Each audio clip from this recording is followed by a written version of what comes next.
والتین اما بعد فاعوذ باللہ من الشیطان الرجیم بسم اللہ الرحمن الرحیم۔ حضرت درود پیش کیجیے۔ اللہم صلی علی سیدنا و مولانا محمد مبارک وسلم صلو علیہ۔ آج کا ہمارا درس قرآن سورہ بقرہ کی آیت نمبر 212 سے شروع ہو رہا ہے۔ اس میں اللہ رب العزت فرماتے ہیں مثل الذین ینفقون اموالہم فی سبیل اللہ، جو لوگ اللہ کی راہ میں اپنے مالوں کو خرچ کرتے ہیں، ان کی مثال اس دانے کی ہے کمثل حبۃ، ان کی مثال اس دانے کی طرح ہے انبتت سبع سنابل فی کل سنبلۃ مئۃ حبہ، جس نے 7 ایسے خوشے یعنی سٹے اگائے کہ ہر خوشے میں 100 دانے ہیں۔ یعنی اللہ رب العزت اس میں یہ فرما رہے ہیں کہ جو اللہ کے راستے میں اپنے مال کو خرچ کرتا ہے، تو گویا اس کا یہ مال خرچ کرنا اس طرح ہے جیسے کوئی کسان کوئی بیج بوتا ہے، کوئی بیج اس نے بو دیا، اس میں 100 سٹے نکلے، 7 سٹے نکلے، 7 اس میں سے سٹے نکلے اور ہر سٹے کے ساتھ 100 دانہ ہے۔ بیج ایک ہی بویا تھا، 7 سٹے اور ہر سٹے کے ساتھ 100 دانہ ہے۔ تو اللہ رب العزت فرما رہے ہیں کہ جو میرے راستے میں خرچ کر رہا ہے تو گویا وہ اس طرح کی کاشتکاری کر رہا ہے۔ یعنی یہ ایک سمجھانے کے لیے مثال دی، اللہ رب العزت جتنا چاہے اس کا بدلہ عطا فرما سکتا ہے۔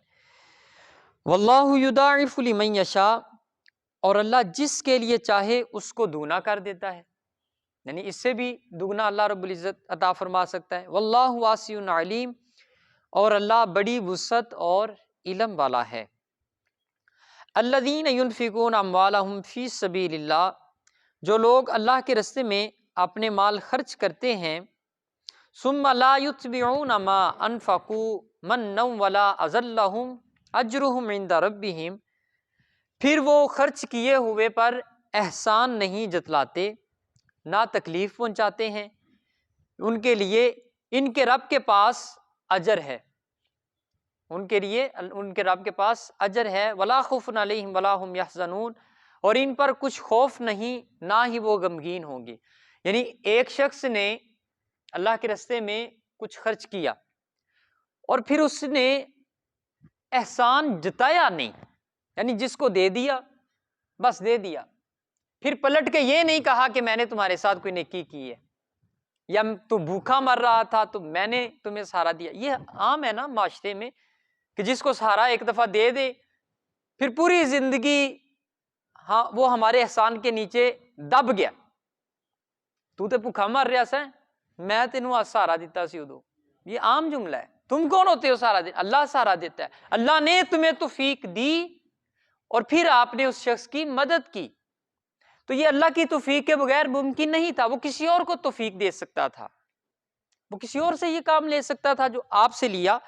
تو اس لیے یہاں پہ یہ کہا کہ پھر وہ احسان کو جتائے نہیں۔ تو آج کا جو سوشل میڈیا دور ہے، اس میں تو جو 100 روپے کی بھی کوئی چیز دی جا رہی ہوتی ہے تو فوٹو سیشن ہوتا ہے، یہ جناب ہم اس کے اوپر احسان کر رہے ہیں۔ ایک ہوتا ہے تعلیم کے لیے، شعور پیدا کرنے کے لیے، لوگوں کو ترغیب دلانے کے لیے نیکی کرنا، یہ نیت ہو کہ میں مطلب اس کی تشہیر اس لیے کر رہا ہوں تاکہ دوسرے لوگ بھی اس نیکی پر آمادہ ہو جائے، ان کو آمادہ کرنے کے لیے وہ کوئی تشہیر کرتا ہے، تو اس میں کسی حد تک گنجائش ہے۔ لیکن اپنی واہ واہ کرانے کے لیے اگر وہ یہ کام کر رہا ہے تو پھر وہ حدیث پاک یاد رکھنی چاہیے کہ حضور علیہ الصلوۃ والسلام نے فرمایا کہ کچھ ایسی عبادات ہوں گی جو قیامت کے دن اللہ بندے کے منہ پہ مارے گا، مجھے نہیں یہ چاہیے۔ کچھ ایسے صدقات ہوں گے جو اللہ رب العزت اٹھا کے اس کے منہ پہ مارے گا، یہ جو خرچ کیا تھا میرے راستے میں یہ نہیں چاہیے تھا۔ وہ بندہ پوچھے گا حیرت کے ساتھ کہ کیوں میری نمازیں کیوں میرے منہ پہ ماری جا رہی ہیں؟ تو اللہ رب العزت فرمائے گا نماز تو نے اس لیے پڑھی تھی کہ لوگ تجھے نمازی کہیں، اچھا سمجھے، میری بارگاہ میں جھکنے کے لیے نہیں تھا۔ اور صدقہ تو اس لیے کرتا رہا لوگ تجھے سخی کہے، لوگ واہ واہ کریں۔ تو وہ دنیا میں ہو گئی، دنیا میں ہو چکی ہے، اب آخرت میں کوئی حصہ نہیں ہے۔ اس لیے احسان کو جتانے پر مذمت کی، اور جو احسان نہیں جتاتے ان کے لیے کہا کہ ان کے پاس ان کے لیے ان کے رب کے پاس اجر عظیم ہے، ولا خوف علیہم ولا هم یحزنون، اور پھر اس دن ان پر کوئی خوف اور کوئی غم نہیں ہوگا۔ قول معروف ومغفرۃ خیر من صدقۃ یتبعها اذی واللہ غنی حلیم، اچھی بات کہنا اور درگزر کرنا اس صدقے سے بہتر ہے جس کے بعد تکلیف پہنچے۔ واللہ غنی حلیم، اللہ بے نیاز اور بہت بردبار ہے۔ یعنی اچھی بات کہی کسی نے اچھی بات کہی اور درگزر کیا، یعنی کہ معاف کیا، اس کو اللہ رب العزت نے صدقے سے تعبیر کیا ہے کہ یہ بھی ایک صدقہ ہے، اور یہ اس صدقے سے بہتر ہے کہ جس صدقے کے بعد تکلیف بھی پہنچا دی، جس صدقے کے بعد تکلیف بھی پہنچائی۔ تو اب دیکھیں، جو اچھی بات کہنا، اس سے مراد کیا ہے؟ اس سے مراد یہ ہے کہ کسی کی دل آزاری نہ ہو رہی ہو، گفتگو سے کسی کی دل آزاری نہ ہو، بلکہ دوا کا اور مرہم کا انتظام ہو رہا ہو اس کے لیے، مطلب اس کو تسلی اور تشفی ملے گفتگو سن کے، نہ کہ وہ آگ بگولا ہو جائے یا ٹوٹ جائے۔ اس لیے حضرت علی کا یہ ایک عربی کا ایک شعر ہے، وہ فرماتے ہیں جراحات السنان لہت تیام، کہ تیروں اور نیزوں کے زخم ختم ہو جاتے ہیں، بھر جاتے ہیں، ولا یلتام ما جرح اللسان، لیکن جو زبان سے زخم لگتے ہیں وہ بھرتے نہیں ہیں، زبان کے لگے ہوئے زخم وہ بڑی دیر تک یاد رہتے ہیں۔ تو اس لیے جو گفتگو ہے، بولنا، ایک مسلمان کو مخاطب کرنا، اس کے حوالے سے بھی محتاط انداز ہونا چاہیے۔ اس کے بعد کہا یا ایھا الذین آمنو، اے ایمان والو، لا تبطلوا صدقاتکم بالمن والاذی، احسان جتا کر، اذیت پہنچا کر اپنے صدقات ضائع مت کرو۔ کالذی ینفق مالہ رئاء الناس، اس شخص کی طرح جو اپنا مال ریاکاری کے لیے خرچ کرتا ہے، ولا یؤمن باللہ والیوم الاخر، اور وہ اللہ پر اور قیامت کے دن پر ایمان نہیں رکھتا۔ یعنی اس کو اس انداز میں یہ کہا کہ آپ اپنا صدقہ دیا ہوا ضائع نہ کریں۔ ضائع کیسے ہو رہا ہے؟ جب آپ اس کو جتانا شروع کر دیں گے تو وہ گویا کہ ضائع ہو رہا ہے۔ اور پھر کہا کہ اس شخص کی طرح جو اپنا مال ریاکاری میں خرچ کرتا ہے، لوگوں کو دکھلانے کے لیے، تو کہا کہ اس کا اللہ اور یوم آخرت پر ایمان نہیں، یعنی اس کو پھر یہ امید ہی نہیں ہے کہ اللہ آخرت میں بھی مجھے کچھ دے گا، اس کا آخرت پہ ایمان کمزور ہے کہ وہ اللہ سے یہ توقع ہی نہیں کر رہا کہ مجھے آخرت میں کچھ ملنا ہے، وہ دنیا میں ہی اس کا بدلہ لینا چاہتا ہے۔ کہا کہ اس اللہ پر ایمان جو نہیں رکھتے ان کی طرح نہیں ہو جانا۔ فَمَثَلُهُ كَمَثَلِ صَفْوَانٍ عَلَيْهِ تُرَابٌ فَأَصَابَهُ وَابِلٌ فَتَرَكَهُ صَلْدًا، اس کی مثال اس چکنے پتھر کی طرح جس پر کچھ مٹی ہو، پھر اس پر زور کی بارش ہوئی جس نے اس پتھر کو بالکل صاف کر دیا۔ لا يقدرون على شيء مما كسبوا، وہ اپنی کمائی سے کسی چیز پر قدرت نہیں پائے گا۔ واللہ لا يهدي القوم الکافرین، اور اللہ کافروں کو ہدایت نہیں دیتا۔ یعنی ایک پتھر، سفید پتھر جس کے اوپر گرد پڑی ہو، مٹی پڑی ہو، آلودہ ہو، اس کے اوپر بارش ہو تو وہ صاف ہو جاتا ہے، نکھر جاتا ہے۔ اسی طرح کہا کہ جو آپ کے صدقات ہیں، جب ریاکاری ہوتی ہے، اس میں ریاکاری آتی ہے تو نامہ اعمال نیکیوں والا نیکیوں سے ایسے دھل جاتا ہے جیسے پتھر دھل جاتا ہے، یعنی وہ خالی ہو جاتا ہے۔ تو اس لیے ریاکاری کی یہاں پہ 2-3 آیات میں بار بار مذمت کی کہ اس سے بچنا ہے۔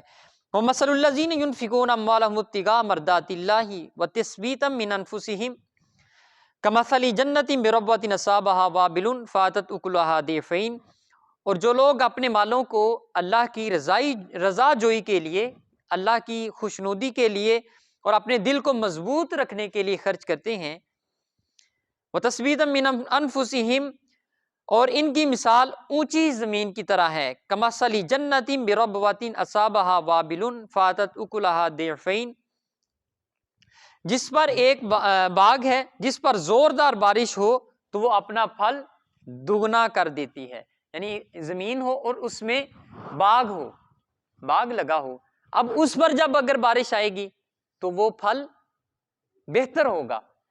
اس کی اب دونوں مثالیں سامنے آ گئی، ایک وہ ہے جس نے صدقہ کیا اور ریاکاری کی، ایک وہ ہے جس نے صدقہ دیا اور دوسرے ہاتھ کو پتہ بھی نہیں چلا، ایک ہاتھ سے دیا اور دوسرے کو پتہ بھی نہیں چلا۔ ان دونوں کی مثالیں اللہ رب العزت نے دی کہ یہ جو بندہ ہے اس کی مثال ایسے پتھر پہ گرد پڑی تھی، بارش آئی اور سب صفایا ہو گیا۔ یہ جس نے ریاکاری نہیں کی اس کی مثال ایسے ہے جیسے ایک باغ کے اندر بارش برسی ہے اور اس میں سے پھر پھول کھلے، پھل کھلے اور دگنے تگنے ہو کر اللہ رب العزت اسے عطا فرما رہا ہے۔ فَإِن لَّمْ يُصِبْهَا وَابِلٌ فَطَلٌّ، اس پر زوردار بارش نہ بھی ہو، اس پر زوردار بارش نہ بھی ہو، وابل فتل، اس کے لیے شبنم ہی کافی ہوگی، شبنم بھی اس کے لیے کافی ہو جائے گی۔ واللہ بما تعملون بصیر، اور اللہ تمہارے سب کاموں کو دیکھنے والا ہے۔ ایود احدکم ان تکون لہ جنۃ من نخیل وعناب تجری من تحتها الانہار، کیا تم میں سے کوئی شخص یہ پسند کرتا ہے کہ اس کا کھجوروں اور انگوروں کا ایک باغ ہو اور اس کے نیچے دریا بہ رہا ہو، لہو فیہا من کل الثمرات، اس کے لیے اس باغ میں ہر قسم کے پھل ہوں، وَأَصَابَهُ الْكِبَرُ وَلَهُ ذُرِّيَّةٌ ضُعَفَاء، اور اس کو بڑھاپا آ جائے اور اس کے چھوٹے چھوٹے بچے ہوں، فَأَصَابَهَا إِعْصَارٌ فِيهِ نَارٌ فَاحْتَرَقَتْ، تو اچانک اس باغ میں گرم ہوا کا ایک بگولا آئے جس میں آگ ہو اور وہ باغ کو جلا کر راکھ کر دے۔ كَذَلِكَ يُبَيِّنُ اللَّهُ لَكُمْ آيَاتِهِ لَعَلَّكُمْ تَتَفَكَّرُونَ، اللہ تمہارے لیے اسی طرح آیتیں بیان فرماتا ہے تاکہ تم غور کرو۔ یہ آیت کی بیان کی، اس میں کہا وہ ضائع ہونے کا جو عمل ہے وہ یوں ہے کہ آپ بڑھاپے میں پہنچ چکے ہیں، آپ کے پاس سرمایہ باغ ہے، ایک باغ ہے جس سے آپ کا رزق چلے گا، آپ کے بچے بھی ہیں جن کو آپ نے کما کے دینا تھا، جن کا پیٹ پالنا تھا اسی باغ سے، تو فرمایا اگر اس کو کوئی آگ کا بگولا آئے اور راکھ کر دے، سب راکھ ہو جائے، ضائع ہو جائے، تو کیا گزر رہی ہوگی؟ فرمایا کہ اسی طرح وہ جو نیک اعمال جن کے پیچھے اللہ کی رضا نہیں ہے، اللہ کی خوشنودی کے لیے نہیں کیا کام، اس لیے نہیں کیا کہ اللہ خوش ہو جائے، بلکہ کسی اور کو خوش کرنے کے لیے، اگرچہ کسی مسلمان کو خوش کرنا یہ عبادت ہے عبادت، لیکن اس کے پیچھے مقصد اپنی واہ واہ ہے کہ میری جو ہے وہ اس کے سامنے عزت و احترام بڑھ جائے، اس لیے کرنا، تو یہ اللہ کو ایسے اعمال نہیں چاہیے۔ تو یہ واضح انداز میں کہہ دیا کہ پھر وہ یوں ہی ہے جیسے کوئی راکھ کا ڈھیر ہے، جی میں کوئی سوادہ ڈھیر پیا ہے وہ نیکیاں انجی نے کہ سوادہ ڈھیر بن گیا نے۔